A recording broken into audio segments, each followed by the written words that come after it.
Mga kasama, nandito tayo ngayon sa Bakong Livestock Market, Negros Oriental. Update po sa presyohan ng baka, kalabaw at baboy sa araw na ito, May 26, 2024. Kaya tara! Sa ngayon po, aalamin natin ang timbang at presyo sa bakang titimbangin ngayon. 160 pesos po per kilo ang napag-usapan dito at malalaman natin ang kabuuang presyo ngayon.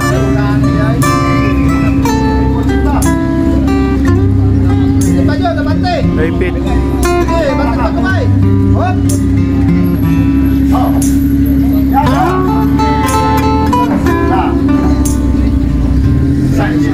615 kilos ang timbang sa baka, i-multiply sa 160 pesos per kilo, lumalabas na 98,400 pesos ang baka na ito. Mga kasama, 20 pesos po ang charge sa timbang kada baka.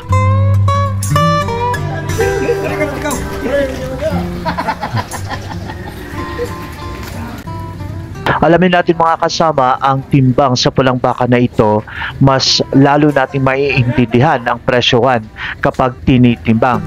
Tulad nito mga kasama, 390 kilos ang pulang baka na ito times 160 pesos per kilo, lumalabas na 62,400 pesos ang pulang bakang ito. Itong tatlong baka na ito mga kasama ay binebenta ng 85,000 pesos each. Halos magkasing laki lamang. Kanina, tinawaran ito ng 70,000 each, ngunit hindi binigay. Sabi nga nung kausap natin, 70,000 pesos ang puhunan nila, paano sila kikita daw? Actually, 90,000 pesos ang bawat isa mga kasama, ngunit pwede na raw po sa 85,000 pesos. Paalala sa mga negosyante ng baka, 160 to 170 pesos per kilo ang baka dito sa Bakong. Depende po sa laki at taba. Tulad na ito mga kasama, kapag titimbangin ito, pwede ito sa 170 pesos per kilo. Ngunit sa ngayon, binibenta siya ng 110,000 pesos. Malaki naman talaga. At itong itim na baka naman po ay binibenta ng 110,000 din po. Pero alam nyo ba na mas mainam kapag tinitimbang upang mas makuha natin ang tamang presyohan. Lalo na minsan sa screen ng cellphone natin, minsan malaki o maliit ang baka sa presyo niya. Dito sa timbang, tsak, makukuha natin ang tamang presyohan. Tagpila na siya, bay? Tagpila na palit niyo ano mo? Tagpila na? Tagpila na, sir? 40,000. 40,000.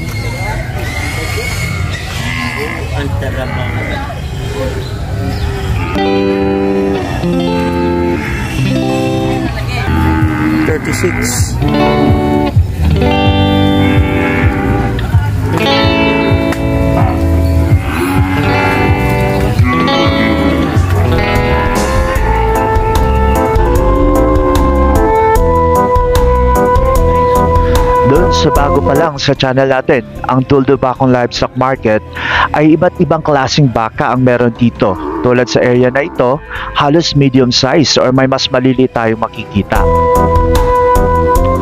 Kung kanina, malalaking baka ang nakikita natin, dito sa left side ng livestock ay maliliit na baka naman po ang makikita natin, mga native na baka. Ang livestock market na ito mga kasama ay matatagpuan sa probinsya ng Negros Oriental. I-search nyo na lang po sa Google Map ang Tuldo Bakong Livestock Market para sa inyong guide. 20 minutes lang po ang travel time mula Dumaguete City papunta rito sa Tuldo Bakong. Ang livestock market na ito ay bagsakan din po ng mga baboy. May biik kung nais nyo pong mag-aalaga ng baboy at merong litsunin naman tulad nito. Kasalukuyang inililipat ang mga baboy, ibig sabihin nabili na. 5,500 po ang bawat isa. Alam niyo mga kasama, kapag bultuhan o maramihan ang bibilin mo, mas nakakamura ka tulad sa ginagawa nila ngayon. Papalaki ng ilang linggo at ibebenta na naman ulit. Doon sa mga naghahanap ng baboy, mas mainam kung maaga tayo upang mas maraming mapagpipilian. So, tag pila kilo buhi ron ba? Ha? 200? Oh. Kaya karnero, 3 kaya kapag karnero. 350 karne ron sa. Dos ang 200 pesos per kilo sa buhay na baboy mga kasama at 350 pesos per kilo naman po ang karne sa palengke. 120 pesos per kilo naman po ito, ngunit inahing baboy nga lang. Minsan mga kasama, may makikita din tayo rito na tag 90 pesos per kilo. Tulad nito mga kasama, 180 pesos per kilo naman po ang napag-usapan. 180 per kilo lang kapag may kaliitan ang baboy.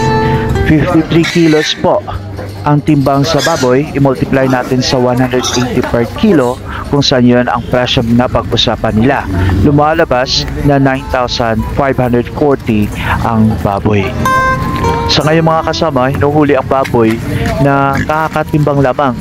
Nakapiglas po, ganito po talaga kapag tayo mamimili or magbebenta, dapat may kasama tayo para dalawa kayong maglanat sa baboy.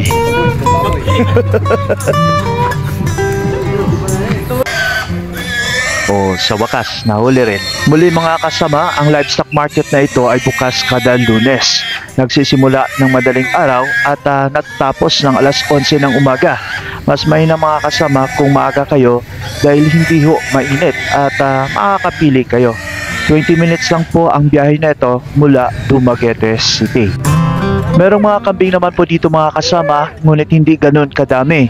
Kung murang kambing po ang hanap nyo, i-check nyo po ang dating vlog ko, Mantuyop Shaton Auction Market, na matatagpuan sa bayan ng Shaton. May 1 oras po ang biyahe mula dito sa Dudol, Bacong.